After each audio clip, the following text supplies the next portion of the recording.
اعوذ باللہ من الشیطان الرجیم بسم اللہ الرحمن الرحیم رب اشرح لی صدری ویسر لی امری واحلل عقدۃ من لسانی یفقہوا قولی رب زدنی علما رب زدنی علما رب زدنی علما۔ السلام علیکم طالبات، کیسی ہیں؟ امید آپ سب خیریت سے ہوں گے۔ اللہ سب کو اپنی حفظ و امان میں رکھے۔ بیٹا، آج اپنے جو حدیث پڑھنی ہے، حدیث نمبر 5، جس کا ٹائٹل ہے دانا اور دور اندیش، یعنی اس حدیث میں اللہ کے نبی نے بیان فرمایا کون شخص جو مدبر ہے، عقل رکھنے والا ہے، غور و فکر کرنے والا ہے، وہ کون شخص ہے۔ ان عبداللہ بن عمر، حضرت عبداللہ بن عمر رضی اللہ تعالیٰ عنہ سے روایت ہے، قالا، انہوں نے کہا، راجل، ایک آدمی نے پوچھا، یا نبی اللہ، اے اللہ کے نبی، من اکیسو، کون زیادہ سمجھدار ہے، الناسی، لوگوں میں سے، واعظم الناسی، اور لوگوں میں سب سے زیادہ محتاط کون ہے۔ قالا، تو رسول اکرم صلی اللہ علیہ وآلہ وسلم نے فرمایا، اکثرہم ذکرا للموت، ان میں سب سے زیادہ ذکر کرنے والے موت کے، واکثرہم، اور بہت زیادہ ان میں سے استعداداً، تیاری کرنے والے، اولئک الاکیاس، وہی لوگ سمجھدار ہیں، ذہبوا، جو چلے گئے، بشرف الدنیا، دنیا سے شرف کے ساتھ، وکرامت الآخرہ، اور آخرت کی عزت کے ساتھ۔ یعنی نبی اکرم صلی اللہ علیہ وسلم سے جب آدمی نے پوچھا کہ یا رسول اللہ، سب سے زیادہ عقلمند شخص کون ہے اور سب سے زیادہ محتاط کون ہے، تو آپ صلی اللہ علیہ وسلم نے کیا فرمایا؟ آپ ذرا الفاظ پر غور کیجیے، بہت ہی خوبصورت حدیث ہے جو ہمیں ہماری آخرت کے حوالے سے یاد دلاتی ہے۔ اللہ مجھے اور آپ کو سب کو اس کو صحیح معنوں میں سمجھنے والا اور اس پر عمل کرنے والا بنائے، جو ہماری زندگی کی اٹل حقیقت ہے، جس سے ہم قطعاً انکار نہیں کر سکتے۔ اللہ کے نبی نے کیا بیان فرمایا؟ سب سے عقلمند اور محتاط شخص کون ہے؟ وہ لوگ جو موت کو سب سے زیادہ یاد رکھتے ہیں اور جو اس کے لیے تیار رہتے ہیں، یہی ہیں عقلمند لوگ جو دنیا سے فضل اور شرف لے گئے اور آخرت میں کرامت اور اعزاز حاصل کریں گے۔ یعنی اب ہم نے دیکھا کہ اس حدیث میں ہمیں عقلمند شخص کے بارے میں بتایا گیا کہ سب سے زیادہ عقلمند کون ہے۔ دیکھیں، آپ حدیث کے الفاظ پر غور کریں، عقلمند کا لفظ استعمال کیا گیا ہے۔ عقلمند شخص کی خاصیت کیا ہوتی ہے کہ وہ ہمیشہ اپنے وقتی فائدے کی بجائے اپنے مستقبل کے فائدے کو اپنے مد نظر رکھتا ہے۔ ایسا نہیں ہے کہ اگر وہ کوئی کام کرتا ہے تو وہ صرف وقتی لذت کے لیے، وقتی سرور کے لیے، وقتی تسکین کے لیے اس کو کرتا ہے، بلکہ وہ اس کے آنے والے نتائج سے بھی باخبر رہتا ہے کہ اگر میں یہ کام کروں گا تو میرا انجام کیا ہوگا، مجھے کس حد تک فائدہ حاصل ہوگا، اور میں کیسے اپنی ذات کے بارے میں احتیاط کر سکتا ہوں۔ ہمیشہ عقلمند شخص کی نشانی ہے۔ آپ نے دیکھا کہ وہ شخص جو سب سے عقلمند اور مدبر اور دور اندیش، جیسے آپ کہہ لیں کہ ہمارے بزرگ جو تھے، وہ کیا کرتے تھے؟ بڑے دور اندیش تھے، بڑے دور کی باتیں کیا کرتے تھے۔ کیا کرتے تھے؟ محتاط رویے اختیار کرتے تھے۔ ایسے نہیں ہے کہ جس چیز کو دل کیا اپنے آپ کو نفس کا غلام بنا لیا، جو دل نے کیا، جو دل نے کہا وہ کر لیا، اور چاہے اس کا خمیازہ میں کسی بھی صورت میں کیوں نہ بھگتنا پڑے۔ عقلمند شخص وہ ہوتا ہے جو اپنے آج کی بجائے اپنے کل پر نظر رکھتا ہے، اپنے حال کی بجائے اپنے مستقبل پر نظر رکھتا ہے۔ آپ نے دیکھا کہ کبھی کوئی شخص جس کو کوئی گردے کی بیماری ہو، اس کو پانی پینے سے جو وہ منع کیا گیا ہو اور وہ پانی پی لے، تو عقلمند شخص کیا کرے گا؟ اسے پتہ ہے کہ اگر میں اب پانی پی لوں گا، وقتی طور پر جو میری تسکین مجھے حاصل ہو جائے گی، مگر بعد میں مجھے اس کا نتیجہ سخت تکلیف کی صورت میں بھگتنا پڑے گا۔ اسی طرح سے اگر کوئی شوگر کا مریض ہے تو وہ وقتی طور پر تو میٹھا کھا لے گا، چونکہ شوگر کا مریضوں کا میٹھا کھانا بند ہوتا ہے، وقتی طور پر تو وہ میٹھے کا استعمال کر لے گا، مگر بعد میں اپنی طبیعت کی بے چینی اور بے قراری کی صورت میں اس کا نتیجہ بھی وہ بھگتنا پڑے گا۔ تو ہم جانتے ہیں کہ اللہ تعالیٰ نے قرآن پاک میں فرما دیا، ہمارے نبی نے ہمیں بتا دیا کہ ہمارے لیے یہ دنیا کیا ہے؟ آزمائش گاہ ہے۔ ہر جان جو اس دنیا میں آئی ہے اسے واپس جانا ہے۔ یہ ساری کی ساری دنیا فنا ہو جانے والی ہے سوائے اللہ کی ذات کے۔ تبارک اسم ربی ذی الجلال، تبارک اسم ربی کا ذی الجلال والاکرام، بہت برکت والی ہے تیرے رب کی ذات، بزرگی والی ہے۔ ہر چیز کو فنا ہو جانا ہے اور تیرے رب کی ذات کو باقی رہ جانا ہے۔ اللہ تعالیٰ کے نبی نے اس حدیث میں کیا بیان فرمایا کہ عقل مند شخص کون ہے؟ جو موت کو یاد رکھتا ہے۔ تو انسان کی ساری خواہشات کو، لذتوں کو ختم کرنے والی چیز کیا ہے؟ موت۔ اللہ کے نبی صلی اللہ علیہ وسلم نے فرمایا اکثروا ذکر حازم للذات، لذتوں کو کاٹنے والی موت کو کثرت سے یاد کیا کرو۔ تو اس سے ہمیں پتہ چلتا ہماری یہ دنیا کی جو خواہشات ہیں، جو ہم نے اپنے آپ کو اپنے نفس کے تابع بنا لیا، ہمارا جو دل چاہا ہم نے اس کو کر لیا، جس چیز کا دل چاہا مان لیا، جس چیز کا دل چاہا انکار کر دیا، یہ ساری ہماری من چاہی باتیں ہیں۔ ہمارے اللہ اور اس کے رسول نے ہمیں ایسا کرنے کا حکم نہیں دیا۔ اگر ہم موت کے بارے میں سوچنے والے ہیں، موت کے بارے میں غور و فکر کرنے والے ہیں، آج اس دنیا میں ہمیں آزمائش گاہ کے لیے، جو ہمیں امتحان کے لیے بھیجا گیا، ہمیں چاہیے کہ جو امتحان ہمیں دینا ہے ہم اس کی اچھے سے تیاری کریں۔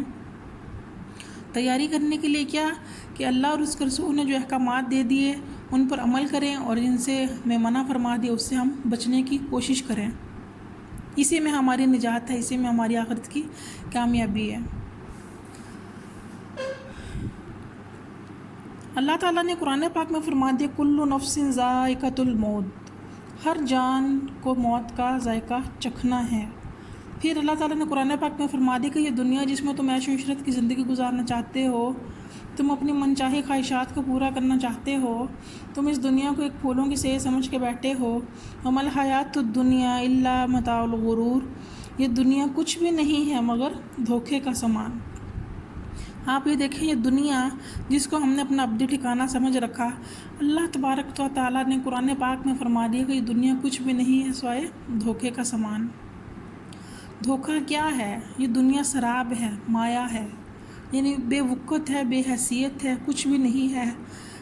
سراب آپ جانتے ہیں کس چیز کو کہتے ہیں؟ فریب کو کہتے ہیں۔ بعض اوقات آپ جب کسی سڑک پر سفر کر رہے ہوں، گاڑی میں آپ بیٹھے ہوں، آپ اپنے سامنے سے آنے والی سڑک کو دیکھتے ہیں، آپ کو ایسا محسوس ہوتا ہے کہ شاید بارش ہوئی ہوئی سڑک کسی وجہ سے گیلی ہے، مگر کیونکہ آپ دور سے دیکھ رہے ہوتے ہیں نا، ابھی آپ اس جگہ سے گزرے نہیں ہیں، تو وہ جگہ آپ کو ٹھنڈی ٹھنڈی، گیلی اور چمکدار نظر آ رہی ہوتی ہے۔ مگر جیسے ہی آپ اس کے پاس سے گزرتے ہیں تو آپ کیا دیکھتے ہیں کہ وہ جگہ گیلی نہیں ہے بلکہ خشک ہے۔ اس کے آنے والی جو چمک، دور سے نظر آنے والی چمک بھی جو کچھ نہیں حیثیت رکھتی، تو آپ دیکھتے ہیں وہ جگہ جو آپ کو گیلی نظر آ رہی تھی تو وہ کیا ہے؟ خشک ہے۔ تو یہ چیز کیا کہلاتی ہے؟ سراب، یعنی آپ کی نظر کا دھوکہ تھا جو آپ کو دور سے نظر آ رہا تھا۔ تو اللہ تعالیٰ نے قرآن پاک میں فرمایا کہ یہ دنیا کی زندگی بھی ایسی ہے۔ جب اللہ تعالیٰ نے اس دنیا میں بھیجا، اس دنیا کو آزمائش گاہ بنایا، تو اللہ تعالیٰ نے اس میں مال، دولت، حسن، جوانی، اولاد، رزق، اللہ تعالیٰ نے ہر چیز انسان کو دی، انسان کے اختیار میں دی، پھر اسی کے ذریعے انسان کو آزمایا۔ کسی کو ان چیزوں کی فراوانی دی، کسی کو ان چیزوں کی کمی دی، اور کسی کو ان چیزوں سے محروم رکھا۔ فرق کیا؟ اللہ تعالیٰ ہر شخص کو جو ہے وہ دیکھنا چاہتے ہیں کہ کون اپنے رب کی تقسیم پر راضی ہے۔ یہی چیزیں ہیں، اگر ہم سوچیں کہ یہ دنیا فانی ہے، ہر چیز کو فنا ہے، ہر چیز نے ختم ہو جانا ہے، تو یقیناً ایک ابدی زندگی ہوگی جو باقی رہنے والی ہے، جس میں موت نہیں ہوگی، جس میں اگر ہم نے اپنے ذات کو اپنے رب کے مطیع کر لیا تو بعد میں آنے والی زندگی میں ہمارے لیے راحتیں اور آرام اور آسائشات ہی ہوں گی انشاءاللہ۔ اور اگر ہم نے آپ کو اپنے نفس کا جو ہے مطیع کر لیا تو پھر اس کا انجام بھی رب تعالیٰ نے قرآن پاک میں بیان کر دیا۔ تو موت کو یاد کرنے والے شخص کو اللہ کے نبی نے سب سے زیادہ عقل مند کہا۔ انسان کا جو بہترین ساتھی ہوتا ہے نا، اس کی تنہائی ہوتا ہے۔ انسان کے دل یا دماغ میں جو باتیں ہوتی ہیں، انسان کی شخصیت کا جو عکس ہوتا ہے نا، وہ اسے اپنی تنہائی میں ملتا ضرور ہے۔ اگر کوئی شخص اچھے اور صاف کا مالک ہے، اس میں اچھی خصوصیات ہیں، اچھی صفات ہیں، وہ لوگوں کے لیے درد دل رکھنے والا ہے، حقوق و فرائض کا پابند ہے، تو وہ یقیناً اپنی تنہائی میں بیٹھ کے بھی اپنے ذہن کو اچھے خیالات سے ہی جو ہے وہ آراستہ کرے گا۔ اس کے برعکس اگر کوئی شخص ایسا ہے جو دنیا کی دھن میں لگا ہوا ہے، جو اس کو اپنی آخرت بھولی ہوئی ہے، دنیا ہی اس کے لیے سب کچھ ہے، تو وہ شخص اپنی تنہائی میں بیٹھ کے بھی اپنے خدا کو کبھی یاد نہیں کرے گا، خدا خوفی نہیں آئے گی۔ اصل چیز کیا ہے کہ جب ہم تنہائی میں بیٹھے ہوں تو ہمیں اس بات کا احساس ہونا چاہیے کہ ہمیں ایک دن مر جانا ہے۔ یہ دنیا کی لذتیں، ہماری جسموں کی لذتیں، ہماری راحتیں، یہ سب کی سب جو ہے وہ ختم ہو جائیں گی۔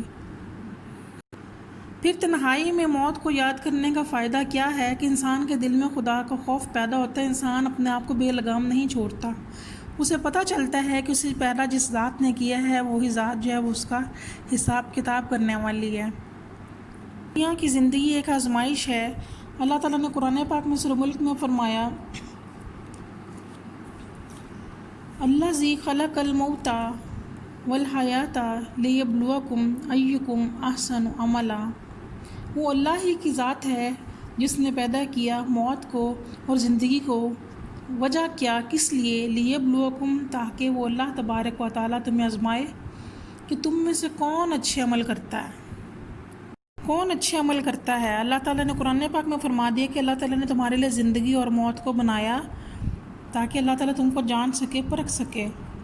اللہ کے نبی نے کیا بیان فرمایا کہ دنیا مزرعۃ الآخرہ، کہ دنیا آخرت کی کھیتی ہے۔ آپ سمجھ دنیا آخرت کی کھیتی ہے کس طرح سے؟ آپ ذرا ان الفاظ پہ غور کریں، دنیا آخرت کی کھیتی ہے۔ آپ یہ دیکھیں اپنے کھیتوں میں آپ جو بوتے ہیں، جس چیز کا بیج بوئیں گے آپ اسی کی فصل کاٹیں گے۔ تو یہ دنیا جو ہے اگر ہم اس کو اپنا کھیت سمجھیں تو جو اعمال ہم کریں گے اسی کا بدلہ ہم آخرت کے دن پائیں گے۔ اللہ تعالیٰ نے قرآن پاک میں فرمایا کہ ہم جس طرح کی فصل بیجیں گے اسی طرح کی فصل کاٹیں گے۔ اگر ہم ذرا سے بھی نیکی کریں گے تو ہم اپنے نامہ اعمال میں پائیں گے، ذرا سے بھی برائی کریں گے تو اسے اپنے نامہ اعمال میں پائیں گے۔ اللہ تعالیٰ نے قرآن پاک میں فرمایا کہ وَمَن يَعْمَلْ مِثْقَالَ ذَرَّةٍ خَيْرًا يَرَهُ۔ تم میں سے جو شخص ذرہ برابر بھی نیکی کا عمل کرے گا اسے بھی اپنے نامہ اعمال میں پا لے گا۔ وَمَن يَعْمَلْ مِثْقَالَ ذَرَّةٍ شَرًّا يَرَهُ۔ اور تم میں سے کوئی اگر ذرہ برابر بھی برائی کرے گا تو اسے بھی اپنے نامہ اعمال میں پا لے گا۔ اب یہ ذرہ کیا ہے؟ آپ اگر کبھی غور کریں، آپ کے ہاتھ میں جو لیڈ پینسل ہوتی ہے، آپ اس کو اپنے پیپر پہ ہلکا سا پرک کریں تو ایک ہلکا سا نقطہ جو لگتا ہے، جو آپ کی آنکھ بھی دیکھنے سے قاصر ہے، وہ اس میں بھی ایک ذرہ نہیں، اس میں سینکڑوں کروڑوں ذرات جو ہیں وہ شامل ہوتے ہیں۔ تو اللہ نے قرآن میں فرمایا جو شخص ذرہ برابر بھی اچھا یا برا عمل کرے گا اسے اپنے نامہ اعمال میں پا لے گا۔ تو یہ دنیا کیا ہے؟ ہمارے لیے کھیت ہے۔ ہم جس طرح کے اعمال کریں گے اسی طرح سے ہمارے لیے حساب کتاب کا معاملہ کیا جائے گا۔ تو اللہ تعالیٰ کے نبی کیا بیان فرما رہے ہیں؟ جو موت کو سب سے زیادہ یاد رکھتا ہے اور اس کے لیے تیار رکھتا ہے، یہ اٹل حقیقت ہے کہ ہماری اس زندگی میں موت پہلے اور زندگی بعد میں، یعنی موت ایک ایسی غیر یقینی کیفیت ہے کہ وہ کسی کو کسی بھی لمحے کسی بھی وقت آ سکتی ہے۔ اللہ سب کا خاتمہ ایمان بالخیر کرے۔ ہم اس کے برعکس ہماری کیا صورتحال ہے؟ آپ یہ دیکھیں ہمیں اللہ کے نبی نے کیا بیان فرمایا کہ موت کو کثرت سے یاد کرو، مگر ہم کیا سمجھتے ہیں؟ ہم آج کے دور میں جتنی مادیت پرستی میں غرق ہو چکے ہیں، ہم سمجھتے ہیں کہ جو مر چکا، جو اس دنیا سے چلا گیا، اسی کو مرنا تھا۔ شاید موت اس شخص کے لیے تھی جو اس دنیا سے چلا گیا، جو باقی رہ جانے والے ہیں ان کو اللہ فانی زندگی حاصل ہے۔ ایسا نہیں ہے، یہ صرف اور صرف اپنے ذات کو دھوکے میں رکھنے کا سامان ہے۔ آپ یہ دیکھیں کہ جب ہمارے قرب و جوار میں کوئی فوتگی ہو جائے تو آج کے لوگوں میں وہ درد، وہ شدت، وہ احساس تقریباً ہمیں ناپید ملتا ہے۔ ہمارا اٹھنا بیٹھنا، اسٹیٹس کانشیس ہونا، یہ ساری چیزیں کیا ہیں؟ موت سے دوری کی ہیں، موت کو بھلا دینے والی ہیں، معاذ اللہ۔ حضرت ابو دردہ کی مشہور روایت ہے، معروف ہے، حضرت ابو دردہ رضی اللہ تعالیٰ عنہ جو تھے ایک جنازے میں جا رہے تھے تو کسی چلنے والے نے پوچھا کہ یہ کس کا جنازہ ہے؟ تو حضرت ابو دردہ نے کیا فرمایا؟ آپ ذرا غور کریں، حضرت ابو دردہ نے کیا فرمایا کہ یہ تیرا جنازہ ہے، یہ تیرا جنازہ ہے، اگر یہ بات تجھ پر گراں گزرے تو پھر یہ میرا جنازہ ہے۔ مقصد کیا؟ اس بات کی اہمیت کو سمجھنے کی کوشش کریں کہ یعنی موت کا وقت ایک ایسا ہے، وہ کوئی بھی فوت ہو، کسی بھی جگہ فوتیدگی کا اگر اعلان ہو تو وہ وقت ہمارے لیے نصیحت کو حاصل کرنے کا، عبرت کو حاصل کرنے کا ہے۔ یعنی وہ شخص جو کل اس دنیا میں تھا، آج اس دنیا سے جا رہا ہے، تو یقیناً یہ وقت ہم پر بھی آئے گا کہ ہم اگر آج اس دنیا میں ہیں تو آنے والے لمحے میں ہم بھی اس دنیا میں نہیں ہوں گے۔ تو ہمیں اپنے اعمال کا جائزہ لینا چاہیے۔ موت کا وقت عبرت کو حاصل کرنے کا ہے۔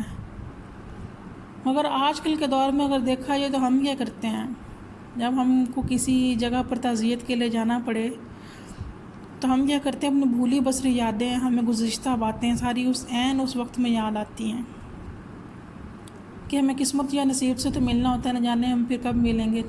صدیوں سے بچھڑے میں چلے باتیں تو کر لیں۔ ہم نے ایسے مقامات کو، ہم نے ایسے جگہوں کو اپنے دل کی تسکین کے لیے باتیں کرنے کا مرکز بنا لیا، تو ہم نے کیا کیا؟ اس حدیث پر عمل کیا؟ نہیں کیا۔ موت کی چیز کیا ہے؟ موت کی یاد کیا ہے؟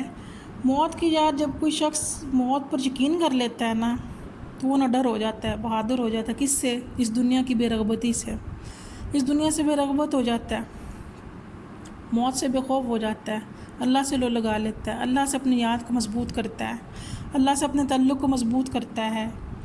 پھر اللہ تعالیٰ نے اس انسان کے سپرد جو حقوق و فرائض کیے ہیں، کچھ حقوق آپ کے لیے متعین کیے گئے، کچھ فرائض کا تعین آپ کے لیے کیا گیا، تو انسان ان حقوق و فرائض کی ادائیگی میں بھی غفلت سے کام نہیں لیتا۔ اللہ کی ذات کے بعد والدین کا اس دنیا میں مقام ہے۔ والدین کی انسان جو ہے وہ اطاعت سے کبھی غفلت نہ برتتا، اس دنیا سے بے نیازی کی زندگی جو ہے وہ گزارتا۔ پھر وہ مال جس میں اللہ تعالیٰ نے انسان کے لیے محبت رکھ دی، اللہ نے قرآن میں کہا ہے کہ مال و دولت ہمارے لیے آزمائش ہیں، ہم آزمائیں گے لوگوں کو مالوں کی کمی سے، جانوں کی کمی سے۔ وہ مال جس کو حاصل کرنے کی حرص انسان کے اندر دن بدن بڑھتی چلی جا رہی ہے، بڑے بڑے محلات، بڑے بڑے گھر، بڑی بڑی آرائشات کی چیزیں، گاڑیاں، بنگلے، یہ چیزیں حاصل کرنے کے جو ہماری ہر وقت ہر لمحے کی حرص ہے نا، جو بڑھتی چلی جا رہی ہے، اگر ہم اپنی موت کو یاد رکھنے والے ہوں تو یہ ان چیزوں سے ہم لوگ بے رغبتی اختیار کریں کہ یہ دنیا فانی ہے۔ کون جانے جو ان چیزوں کو حاصل کرتا ہے، ان چیزوں کو استعمال میں کرنا انسان کے مقدر میں ہے یا نہیں ہے۔ وہ مال جس کو آپ سینت کر رکھتے ہیں، نہ جانے آپ نے خرچ کرنا بھی ہے یا نہیں کرنا، یا آپ نے اپنے ورثہ کے لیے چھوڑ دینا۔ تو وہ شخص جو موت کو یاد رکھتا ہے، اس کے اندر اللہ کے راستے میں خرچ کرنے کا جذبہ بھی اور زیادہ بڑھ جاتا ہے۔ موت ایک ایسی چیز ہے جو ایک انسان کو دن میں 70 دفعہ یاد کرتی ہے۔ آپ نے کبھی اپنی اس کنڈیشن کو غور کیا ہوگا کہ کبھی کبھی آپ بیٹھے ہوتے تھے، آپ کو یہ قدم جھٹکا سا محسوس کرتے ہیں جیسے کسی نے آپ کو بری طرح سے جھنجھوڑ دیا ہو۔ کبھی یہ حالت آپ کی سوتے ہوتی ہے، کبھی یہ حالت آپ کے جاگتے وقت میں ہوتی ہے، کبھی آپ بیٹھے ہوں، غرض یہ کہ آپ کسی بھی حالت میں اگر بیٹھے ہوئے ہوں تو آپ ایک جھٹکا سا محسوس کرتے ہیں، جبکہ آپ کو ہلانے والا بھی کوئی نہیں، آپ کو بلانے والا بھی کوئی نہیں، آپ کے ارد گرد بھی کوئی نہیں، آپ کے آس پاس بھی کوئی نہیں۔ تو پھر وہ جھٹکا کیا ہے؟ وہ قبر ہے جو انسان کو دن میں یاد کرتی ہے۔ ایک روایت کے مطابق قبر انسان کو دن میں 70 دفعہ یاد کرتی ہے۔ کیا انسان تجھے میرے ہی پیٹ میں آنا ہے تو میرے اندھیروں سے بچنے کے لیے اپنی تیاری کر کے آ۔ تو موت ایک ایسی چیز کا جس کی تیاری ہر انسان کو خود سے کرنی ہے۔ اللہ مجھے اور آپ کو سب کو صحیح معنوں میں اس پر فکر کرنے والا، عمل کرنے والا، غور و فکر کرنے والا اور موت کی تیاری کرنے والا بنائے۔ ہمیں اپنے ہی لیے صالح اعمال کرنے والا بنایا، دوسروں کے لیے ہمارے دل میں نیکی کا جذبہ اللہ تعالیٰ پیدا فرمائے۔ تو بیٹا ایک چیز آپ ذہن میں رکھیں، جس طرح سے پیپر کی تیاری آپ نے خود سے کرنی ہے۔ آپ کو پیپرز کی کتنی فکر ہے نا کہ آپ کے پیپر ہونے ہیں یا نہیں ہونے، اگر ہونے ہیں تو تیاری کر لیں، نہیں ہونے تو ہم تھوڑا سا ریلیکس ہو جائیں۔ مگر یہ آخرت کا پیپر تو ایک ایسا پیپر جو ہر حال میں ہونا ہی ہونا ہے، وہ بڑا ہے، کوئی چھوٹا ہے، کوئی بزرگ ہے، کوئی بچہ ہے، کوئی بوڑھا، کوئی جوان، کوئی مرد یا عورت، ہر شخص کا ہونا ہی ہونا ہے، اس کے بارے میں کسی قسم کا شک و شبہ نہیں۔ تو کیوں نہ پھر ہم اپنی اس پیپر کی تیاری کریں۔ آپ یہ دیکھتے ہیں نا کہ پیپر میں جتنی تیاری کی جائے اتنے ہی نمبر ملتے ہیں، تو پھر یہ موت کا پیپر ایک ایسا ہے جس کی تیاری سراسر آپ کو خود سے کرنی ہے۔ تیاری بھی وہی ہے جو آپ نے اپنے ہاتھوں سے کر لی، نیکیاں بھی وہی ہیں جو اپنے ہاتھوں سے کر لی۔ آپ کو اس دنیا سے چلے جانے کے بعد تو کوئی بھی آپ کو یاد نہیں کرے گا۔ آپ نے کتنے ہی لوگ اپنے رشتہ داروں میں، اپنے گھروں میں دیکھے ہوں گے کہ جو لوگ اس دنیا سے جا چکے ہیں، آپ لوگ ان کو کتنا یاد کرتے ہیں، کتنا آپ ان کے پیچھے قبرستان میں چکر لگاتے ہیں۔ کتنا ان کے لیے دعائیں مغفرت کرتے ہیں. یہ دنیا چیز ہی ایسی ہے جس نے ہر انسان کو پیچھے چھوڑ دیا، ہر شخص کو وقت کی گرد میں چھپا دیا. اللہ تعالیٰ مجھے اور آپ کو سب کو اس کو صحیح معنوں میں عمل کرنے والا بنائے. بٹ آج کے لیے اتنا ہی کافی. اللہ حافظ.